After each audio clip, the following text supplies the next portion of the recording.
ತೆರಿಗೆ ಹುಚ್ಚಾಟದ ಬಳಿಕ ಮತ್ತೊಂದು ಬೆದರಿಕೆಯನ್ನ ಒಡ್ಡಲಾಗ್ತಾ ಇದೆ. ಅಣ್ವಸ್ತ್ರ ಪರೀಕ್ಷೆ ಮಾತನಾಡಿದ್ದಾರೆ ಅಮೆರಿಕ ಅಧ್ಯಕ್ಷ. ಅಮೆರಿಕ ಬಳಿ ವಿಶ್ವವನ್ನೇ ಸ್ಫೋಟಿಸುವಂತ ಶಕ್ತಿ ಇದೆಯಂತೆ. ವಿಶ್ವವನ್ನ 150 ಬಾರಿ ಸ್ಫೋಟಿಸುವಷ್ಟು ಅಣ್ವಸ್ತ್ರ ಇದೆಯಂತೆ. ಅಣ್ವಸ್ತ್ರ ಪರೀಕ್ಷೆ ಹೆಸರಿನಲ್ಲಿ ಬೆದರಿಕೆಯನ್ನ ಒಡ್ತಾ ಇದ್ದಾರಾ ಡೊನಾಲ್ಡ್ ಟ್ರಂಪ್? ತಮ್ಮ ವಿರೋಧಿಗಳಿಗೆ ಸಂದೇಶವನ್ನ ರವಾನಿಸ್ತಾ ಇದ್ದಾರಾ ಡೊನಾಲ್ಡ್ ಟ್ರಂಪ್ ಅನ್ನುವಂತ ಪ್ರಶ್ನೆ ಇದೆ. ಪರ್ಟಿಕ್ಯುಲರ್ ಇಲ್ಲಿ ಮೇನ್ಲಿ ಡೊನಾಲ್ಡ್ ಟ್ರಂಪ್ ಮಾತನಾಡ್ತಾ ಇರುವಂತ ನೋಡ್ತಾ ಇದ್ರೆ ಇಷ್ಟು ದಿನ ಶಾಂತಿ ನೊಬೆಲ್ ಪ್ರಶಸ್ತಿ ಬೇಕು ಅದು ಇದು ಅಂತೆಲ್ಲ ಬೇಡ್ಕೊಂಡು ಕೂತಿದ್ರು. ಈಗ ಅಣ್ವಸ್ತ್ರ ಪರೀಕ್ಷೆ ಅಂತ ಮಾತನಾಡ್ತಾರೆ, ಸಮರಕ್ಕೆ ಸಿದ್ಧ ಅಂತ ಹೇಳ್ತಾ ಇದ್ದಾರೆ. ಅಂದ್ರೆ ಏನ್ ಮೆಸೇಜ್ ಪಾಸ್ ಮಾಡ್ತಿದ್ದಾರೆ ಅಂತ? ನಿಮಗೆ ಜಾರ್ಜ್ ವಾಷಿಂಗ್ಟನ್ನಿಂದ ಹಿಡಿದು ಅಬ್ರಾಮ್ ಲಿಂಕನ್ನಿಂದ ಹಿಡಿದು ಜಾರ್ಜ್ ಬುಷ್ನಿಂದ ಹಿಡಿದು ಕ್ಲಿಂಟನ್ನಿಂದ ಹಿಡಿದು ಇಲ್ಲಿವರೆಗಿನ ಜಾರ್ಜ್ ಬುಷ್ ಅವರು ಕೂಡ ಅಮೆರಿಕ ಆಯಾ ಕಾಲಘಟ್ಟದ ಅನುಕೂಲಕ್ಕೆ ತಕ್ಕಂಥ ರಾಜಕೀಯ ಮತ್ತು ವಿದೇಶಾಂಗ ನೀತಿ ಮತ್ತು ರಕ್ಷಣಾ ನೀತಿಯನ್ನು ಮಾಡ್ಕೊಂಡು ಬಂದಿರತಕ್ಕಂಥದ್ದು. ನಿಮಗೆ 1992 ಅಣ್ವಸ್ತ್ರ ಪರೀಕ್ಷೆ ಇಡೀ ವಿಶ್ವಾದ್ಯಂತ ಆಯಿತು. ಅವತ್ತು ಜಾರ್ಜ್ ಬುಷ್ರವರು ಅಧಿಕಾರದಲ್ಲಿದ್ದರು. ಎಲ್ಲೊಂದು ಕಡೆ ಅಮೆರಿಕಕ್ಕೆ ಆತಂಕ ಆಯಿತು. ಯಾಕಂತ ಹೇಳಿದ್ರೆ ಸಣ್ಣ ಪುಟ್ಟ ಚೈನಾ, ರಷ್ಯಾ, ಬೇರೆ ಬೇರೆ ಸಣ್ಣ ಪುಟ್ಟ ರಾಷ್ಟ್ರಗಳು ಕೂಡ ಎಲ್ಲೊಂದು ಕಡೆ ಅಣ್ವಸ್ತ್ರ ಪರೀಕ್ಷೆಯನ್ನು ಮಾಡ್ತಿದ್ದಾರೆ, ಕ್ಷಿಪಣಿ ಪರೀಕ್ಷೆಯನ್ನು ಮಾಡ್ತಿದ್ದಾರೆ. ಬಹುಶಃ ಇದು ಅಮೆರಿಕಕ್ಕೆ ಥ್ರೆಟ್ ಅನ್ನೋ ಕಾರಣಕ್ಕಾಗಿ ಜಾರ್ಜ್ ಬುಷ್ ಅವರು ಅವರೇ ನೀತಿ ಅವತ್ತು, ಯಾಕಂದರೆ ಅಮೆರಿಕ ದೊಡ್ಡಣ್ಣ ಆಗಿದ್ದಂಥವ್ರು ಅವರೇ ವಿಶ್ವಸಂಸ್ಥೆ ಮುಖಾಂತರ ಮಧ್ಯಪ್ರವೇಶ ಮಾಡಿ ಅವರೇ ಅವತ್ತು 1992 ಅಣ್ವಸ್ತ್ರ ಪರೀಕ್ಷೆಯನ್ನು ನಿಷೇಧ ಅಂತೇಳಿ ಅವರೇ ನಿಷೇಧ ಹೇರಿದಂಥವ್ರು. ಈಗ ಅವರಿಗೆ ಅಮೆರಿಕ ಅನ್ನೋದಕ್ಕೆ ಅವ್ರಿಗೆ ಆತಂಕ ಎದುರಾಗಿರ್ತಕ್ಕಂಥ ರಷ್ಯಾ, ಚೀನಾ, ಭಾರತ, ಬೇರೆ ಬೇರೆ ರಾಷ್ಟ್ರಗಳು ಇವತ್ತು ಮೇಲ್ಪಂಕ್ತಿಯಲ್ಲಿ ಇರ್ತಕ್ಕಂಥ ಸೂಪರ್ ಪವರ್ ಕಂಟ್ರಿಗಳಾಗ್ತಿರ್ತಕ್ಕಂಥ ಆ ಮುಖಾಂತರ ಅಮೆರಿಕದ ಮಾತನ್ನು ಯಾರೂ ಕೇಳ್ತಿಲ್ಲ. ಈಗ ಉಳಿದಂಥ ಸುತ್ತಮುತ್ತಲಿನ ರಾಷ್ಟ್ರಗಳು, ನಿಮಗೆ ಮೆಕ್ಸಿಕನ್ ಒಂದು ಕಂಟ್ರೋಲ್ ಮಾಡೋಕ್ಕಾಗಿಲ್ಲ ಅವರಿಗೆ, ಆಯಿತಾ. ಮೆಕ್ಸಿಕನ್ ವಲಸಿಗರು ಇವತ್ತು ಅವರಿಗೆ ಒಳ್ಳೆ ಅಮೆರಿಕದವರಿಗೆ ದಿನೇ ಕಾಟ ಕೊಡ್ತಿರ್ತಕ್ಕಂಥ.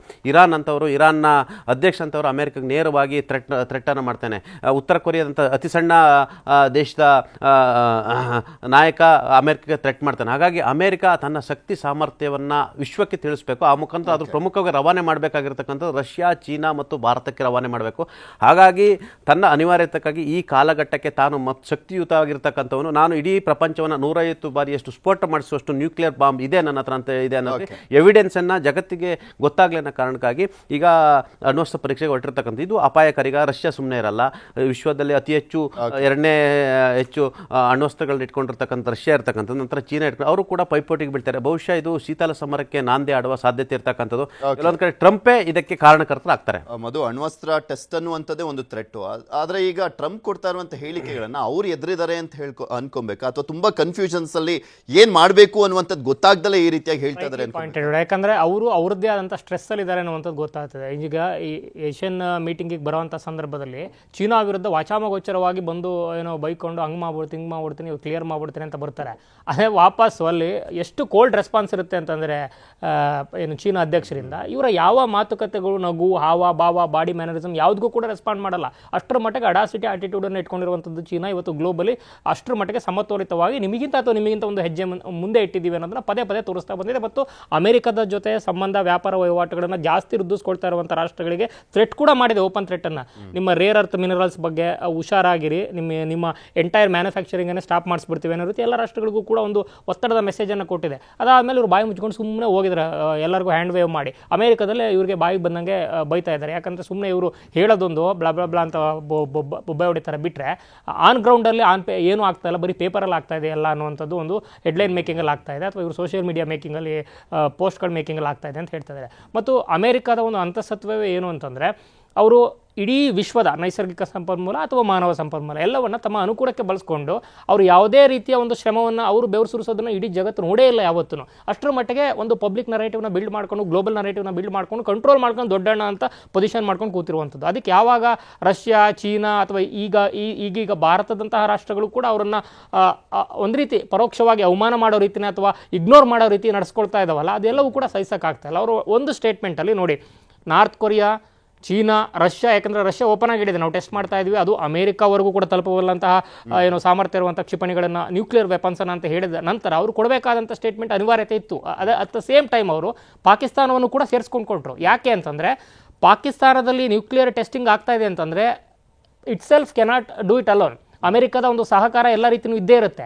ಸೊ ಅಲ್ಲಿ ಒಂದು ಪಾಕಿಸ್ತಾನ ಅನ್ನೋ ಒಂದು ಸ್ಟ್ರಾಟಜಿಕ್ ಜಾಗವನ್ನು ಇಟ್ಕೊಂಡು ಭಾರತಕ್ಕೊಂದು ಪರೋಕ್ಷ ಮೆಸೇಜನ್ನು ಕೊಟ್ಟರು, ಚೀನಾಗೊಂದು, ಯಾಕಂದರೆ ಪ್ರಾಕ್ಸಿಮಿಟಿ ಇದೆ, ಚೀನಾಗೊಂದು ಪರೋಕ್ಷ ಮೆಸೇಜನ್ನು ಕೊಟ್ಟರು. ಅದಾದ ಮೇಲೆ ಅಫ್ಘಾನಿಸ್ತಾನಕ್ಕೂ ಕೂಡ ಅಲ್ಲಿ ಅವರೇನು ಎಲ್ಲ ಚರ್ಚೆಗಳನ್ನು ಮಾಡ್ತಾಯಿದ್ದಾರೆ, ಅಥವಾ ಗಡಿಯಲ್ಲಿ ಭೂ ಯುದ್ಧ ಇರ್ಬೋದು ಅಥವಾ ವಾಯುಯುದ್ಧಕ್ಕೂ ಕೂಡ ರೆಡಿ ಆಗ್ತಾ ಇದ್ದಾರೆ, ಅದಕ್ಕೊಂದು ಮೆಸೇಜನ್ನು ಕೊಟ್ಟರು, ರಷ್ಯಾಗೆ ಮೆಸೇಜನ್ನು ಕೊಟ್ಟರು. ಸೊ ಸ್ಟ್ರಾಟಜಿಕಲಿ ಪಾಕಿಸ್ತಾನವನ್ನು ಕೂಡ ಸೇರಿಸ್ಕೊಂಡು, ಅದೇನು ಸೇರಿಸ್ಕೊಬೇಕು ಅಂತ ದೊಡ್ಡ ವಿಚಾರ ಇರಲಿಲ್ಲ, ಅದೇನು ಇಗ್ನೋರ್ ಮಾಡುವಂಥ ವಿಚಾರನೇ. ಆದರೆ ಅವುಗಳ ಜೊತೆಗೆ ಯಾಕೆ ಸೇರಿಸ್ಕೊಂಡು north Korea Korea, China, Russia ಜೊತೆಗೆ ಅಂತಂದರೆ ಒಂದು ಕಲ್ಲಲ್ಲಿ ಎಲ್ಲ ಹಕ್ಕಿಯನ್ನು ಹೊಡೆಯುವಂಥ, ಯಾಕಂದರೆ ಇವತ್ತಿನ ಜಗತ್ತಿನ ವಾರ್ಫೇರ್ ಚೇಂಜ್ ಆಗಿದೆ.